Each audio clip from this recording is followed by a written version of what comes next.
deep dive. Today, we are dismantling a very expensive, very common fantasy. Oh, I think I know this one. It's a fantasy that usually starts in a high-level boardroom, involves a lot of excitement about a revolutionary new tool. And then it ends, what, 6 to 8 months later with a quiet, very expensive failure. Exactly. We are digging into a really compelling piece by J.D. Parashar. He's the founder and director of Rethink AI Innovation and Research. Right. The article, Why Plug-and-Play AI Never Works in Real Organizations.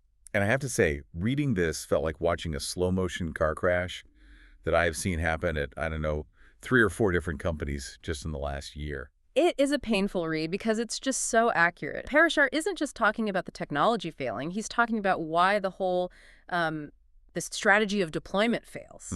He sets the scene perfectly. You have leadership sitting around a table and someone says, let's just deploy this proven tool. It works for competitor X. Let's plug it in. Yeah. Integrate it quickly and start seeing those efficiency gains. Yeah. It sounds so seductive, though. Of course. That promise of speed, minimal disruption. It's exactly how we buy standard software. You buy a CRM, you log in, you start entering games. Why shouldn't AI be the same? Well, because standard software is deterministic and AI is probabilistic, and that is the core tension Parashar highlights. Okay, what do you mean by that? A word processor, right. It doesn't need to understand your company's culture to let you type a letter. It's a passive tool. Right. But Parashar's central thesis, and this is the line you need to remember from this deep dive, is that intelligence cannot be plugged into chaos. Intelligence cannot be plugged into chaos. I love that line. So the argument is that AI isn't just a fancy calculator you use. It's a layer of intelligence that has to interact with your existing mess. Precisely. If your organization is chaotic, if your data is messy, your processes are informal, your decision-making is all over the place, adding AI just accelerates the chaos. It just makes things worse, faster. Exactly. It amplifies the inefficiency. You aren't fixing the house. You're just buying a high-speed robot to run around inside a house that's on fire. Okay, that is a vivid image. So let's break down why this happens. Parashar outlines this illusion of plug and play. He contrasts what the vendors assume with what's really going on. Right. So what are the vendors getting wrong? Well, the vendor is selling a pristine ideal. When they demo the product, they assume you have optimized processes. Sure. They assume your data is clean, structured, and, sitting in a perfect data lake ready to go.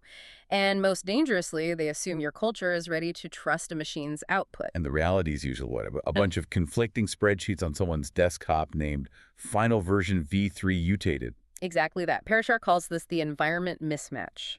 Organizations aren't standardized factories. They are complex, organic ecosystems. Right. You have unique workflows, legacy systems held together by digital duct tape, and what he calls informal decision patterns. I want to double-click on that phrase, informal decision patterns. That sounds like a polite way of saying office politics and gut feelings. It's the Bob from accounting factor. Bob knows that on the last Friday of the month, you ignore the official protocol because the system lags, so you enter the data on Monday. That's institutional knowledge. It's not written down anywhere. Right.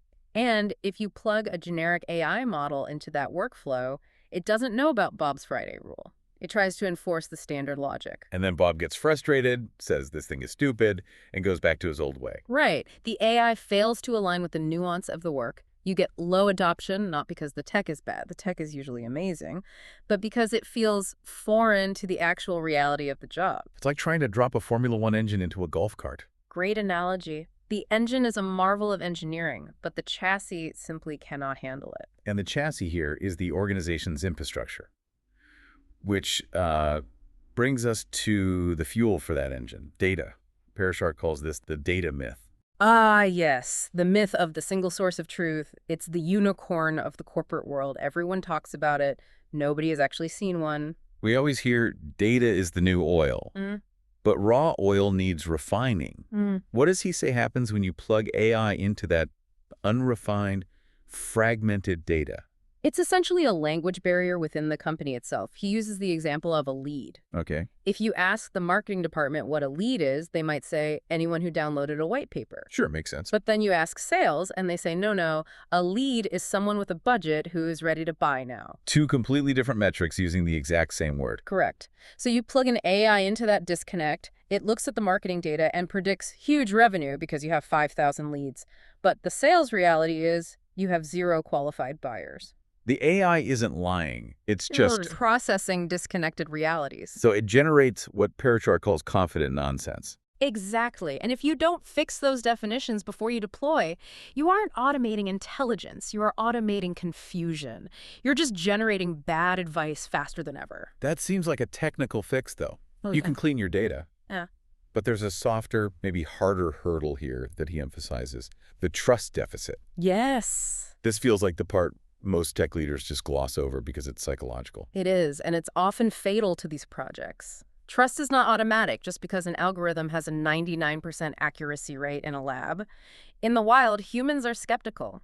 Parashar points out these resistance patterns. You have managers overriding the AI because they trust their gut more than the screen. Or employees who view the tool as a job threat, so they subtly sabotage it by not feeding it the right inputs. Or the really dangerous one, leaders who only listen to the AI when it agrees with what they wanted to do anyway. Oh, that's confirmation bias in action. It is. If the AI says do X and the leader says I prefer Y and they go with Y, then the AI is just advisory noise. That's a stinging phrase from the article. Advisory noise. Ouch.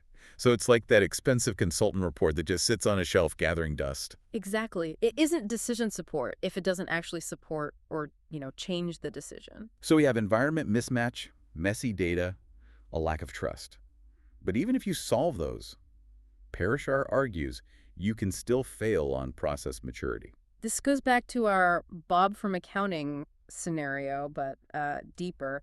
AI thrives on logic. It needs clearly defined inputs and outputs. It likes structure. But most teams operate on what? Tribal knowledge and ad hoc conversation? Yeah. Hey, can you look at this? Just fix it like we did last time. It's unstructured. It's fluid. And if you try to automate a process that hasn't been standardized, you amplify the inefficiency.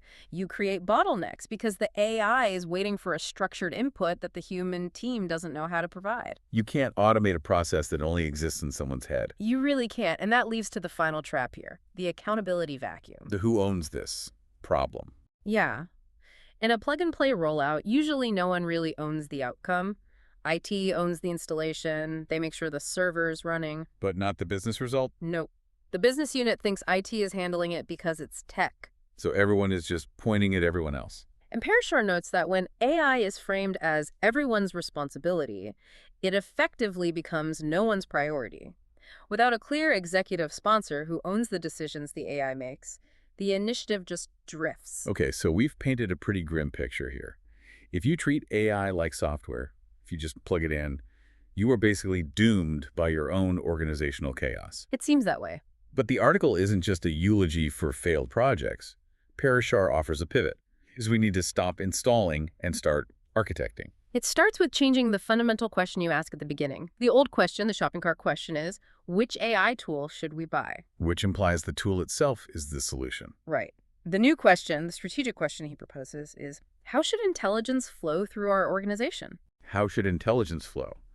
That's a much bigger concept. It sounds more like hydraulic engineering than software installation. It is. It shifts the focus from the vendor to your own internal wiring. And this isn't just Parashar's theory. He references a comment from Atharva Shah about LLM adoption in B2B SaaS. Okay, what was the point there? The point was that success depends on aligning the tool with existing workflows, not just dropping tech on top of them. So you fit the tool to the hand, not force the hand to fit the tool. Exactly. Parashar breaks this down into 4 pillars of functioning AI. 1, it must align with business strategy. Don't do AI for AI's sake. Right. 2, it must be embedded into workflows. It has to live where the work actually happens. 3, it has to be supported by leadership behavior. And 4, it must be governed with clarity. Okay, so I want to get to the how-to. He provides an executive framework, 5 steps. If I'm a listener running a department and I want to avoid this whole plug-and-play trap, where do I start? Step 1 is diagnose before you deploy. Which sounds obvious, like look before you leap, but I bet most people just skip it. They absolutely do. They start with the solution because the solution is exciting. Diagnosis means asking. What is the actual friction point? Is our problem that we can't write emails fast enough? Or is our problem that we don't know who to email in the first place? Exactly. If you don't understand the root cause, the AI is just a Band-Aid on a broken leg. You have to assess process maturity and data readiness before you even think about signing a contract. So you fix the foundation first. Mm-hmm. Okay, step 2 is the heavy lifting, redesign processes for intelligence. This is where you retire Bob's informal Friday rule. You have to standardize that decision logic. You have to define what a lead is globally. And crucially, you have to define the handoff. Where does the AI stop and the human begin? Right. He emphasizes that AI should enhance judgment, not replace responsibility. Yes, that's the design part. You are designing a collaboration, not just an automation. If the AI flags a risk, who reviews it, what's the protocol? That has to be written down. So once you have the design, step 3 is build trust through transparency. This addresses the black box problem. You can't just give people an answer, you have to give them the why. Explainable AI is massive here. Can you give an example? Sure. If a loan officer denies an application because the AI said so, but they can't explain why to the customer, they won't use the tool next time. They'll revert to their manual process because at least they can justify their own work. So training isn't just click here to log in. It's here's how the logic actually works. Exactly. Operational literacy builds trust. If I know how the machine thinks, I'm more likely to trust its output. Step 4 is one that usually sounds like the boring part that slows things down. Establish governance early. But it's actually the accelerator. Parashar argues that governance setting clear boundaries, risk controls, data privacy rules is what enables you to scale. How so? If you don't have guardrails, you stay in pilot purgatory forever because the legal or compliance teams are too scared to let the AI run wild. Governance gives you the safety and permission to actually go fast. That's a great reframing. Governance isn't red tape. It's the braking system that allows you to drive 100 miles an hour safely. Perfect analogy. You can't race without brakes. And that leads to the final step, step 5. Scale intelligently, not rapidly. Don't try to boil the ocean. Parashar points out that AI value compounds. It's better to get one workflow perfectly integrated, trusted, and delivering value, and then move to the next. Rather than doing some massive, mediocre rollout across the whole company. Precisely. A massive rollout usually means massive confusion. But if you nail one specific process, say automated invoice matching, and everyone sees it works, they start asking, hey, can we do that for my department? So success breeds success. It does. It's the difference between a virus that spreads everywhere but is weak and a cure that you administer carefully to the right patient to ensure recovery. That's a good way to put it. The move fast and break things era doesn't work so well when you're breaking your own decision-making infrastructure. Not at all. So if we zoom out, the big takeaway here is a mindset shift. We have to stop thinking of AI as a product we buy. Right.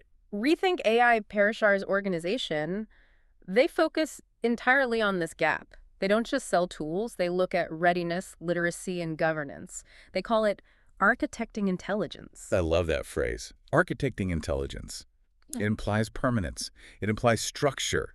You don't architect a tent. You architect a building. It implies that you are building something, not just buying something. As Parashar says in his closing thought, plug and play works for devices. It never works for intelligent organizations. It's a distinction that could save companies millions of dollars. You plug in a toaster. You plug in a monitor. You don't plug in a strategy. No, you cultivate a capability.